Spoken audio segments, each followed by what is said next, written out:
and welcome back to somebody on the recipe and to an edition of NXT Out of 10. And of course, it's the first show since the NXT Great American Bash pay-per-view, so we've got a lot going on in this show.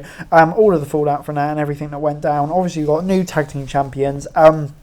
And yeah, fallout from all the other title matches, as well as the other rivalries. So let's get straight into it. And the first match of the card was Lyra Valkyria versus JC Jane. JC tried to make a statement at the expense of Valkyria, but she was outmatched in a physical encounter. The Valkyrie ducked the discus big boot from her rival and hit a roundhouse kick and a diving splash for the win. This was a big test for Jane, who needed to be at her best performances to date. It was obvious that Valkyria was slowing down to let her keep up, especially after contesting Rhea Ripley a week ago. While nothing was that offensive, it just could not build to the match. Jane is the performance necessary to push the Valkyrie, who should go right into title contention scene. Meanwhile, Jane needs more time in the PC holding her craft. She has the attitude, but her in-ring arsenal is too limited at the moment.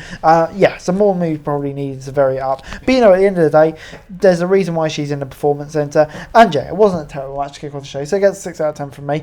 Rhea Ripley and Dirty Dom then celebrated North American Champion's victory.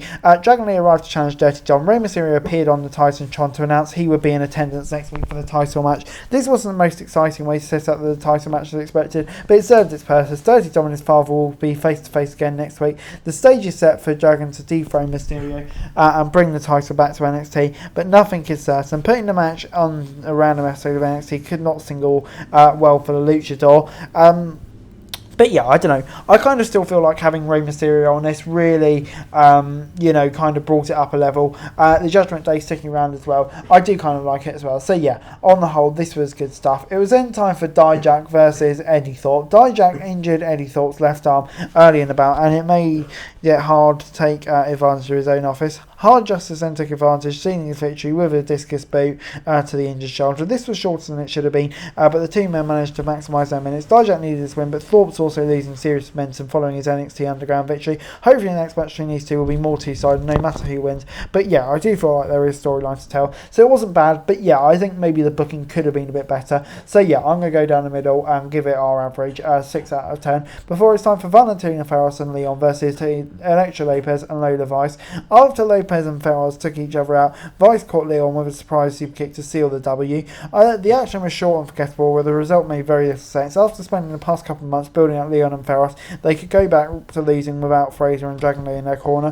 While their ring was to give Vice a rub for her in-ring debut, the heels did not even need to take a shortcut to beat a far more experienced team. Just weeks after Tia Hill easily beat Lopez in a singles match, it seems like Leon and Ferros are falling into the role Katana Chance and Caden Carter once held in NXT. They may not be a reward of a women's tag team title reign in the end. And yeah, this gets a 5 out of 10 from me, I suppose. Yeah, it wasn't a bad match, but at the same time, I thought it could have been a bit more. And yeah, in the whole, I'm not too interested really in this whole storyline at the moment, I have to say. So yeah, it gets a 5 out of 10 from me. Next up on NXT was Carmelo Hayes and Wesley versus the Metaphor, and they could not put it all together, the babyfaces, despite some strong offense early. Oro Mensah pulled Mello into the cardiac kick and then caught Lee for a super kick to set up Noah Dar for an over roller to win.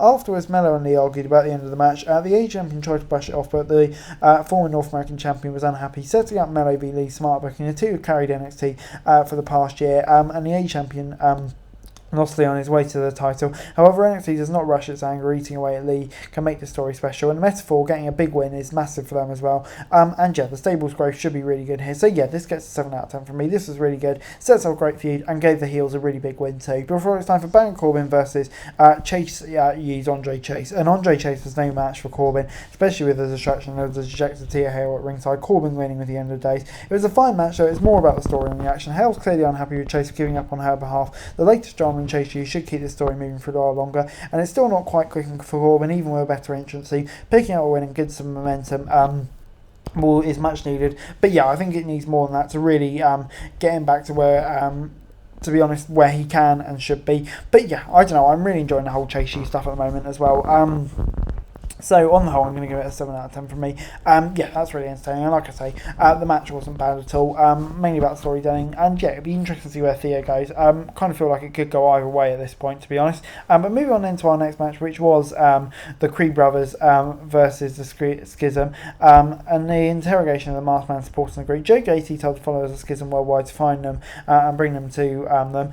This was not good, though. It was very main roster WWE comedy. They may prepare the wrestlers for the call-up. NXT clearly has no follow it on the Lose League NXT stipulation for a month back, but that is for the best. Until Ivy Nail ready to come up with the Creed Brothers, Diamond Mine should stay in the gold brand. The Schism look like good here, which does not help in rebuilding the stable's credibility. The only thing left is to add members of the group, but NXT have taken too long teasing that idea. So yeah, wasn't really convinced by this. And yeah, the Schism, it just seems like a lot that they do really click, to be honest. But it's then time for our main event, which was the Family and Santos Escobar versus Gallus. Escobar was a mystery man, and the three men worked very well together and put the match away with a bada bing and bada boom. This was a very fun callback. Escobar came off as a returning hero, helping the men he once feuded with all the way to the end of his NXT run. It's not a match that many will remember beyond this night, but it served as a fun celebration for the new champions, and hopefully it's the end for Gallus after going off to Family. It'll be fresh to see some new teams, and NXT has two new teams just waiting to get back on TV. But yeah, on the whole, it was great to see Escobar on here. And yeah, celebration of a new tag title reign, and kind of, I would say, mark the feud in quite an easy way as well. So yeah, it gets a 7 out of 10 from me. And overall this week, NXT gets a 6 out of 10 from me. I thought it was a pretty solid episode of NXT, I have to say. Yeah, some matches I really liked, like the stuff involving Mello and Wesley. Some bits that maybe I wasn't quite sure of. But, you know, the first week of the after a pay-per-view is always going to be about building blocks into the next kind of cycle before the next one. So, yeah, it kind of all tied up. But anyway, guys, that's it for video. Thanks very much for watching. Like, subscribe, next what's going to be for daily wrestling news. Subscribe to the channel, it's going to be greatly appreciated. Thanks very much for watching. Peace out.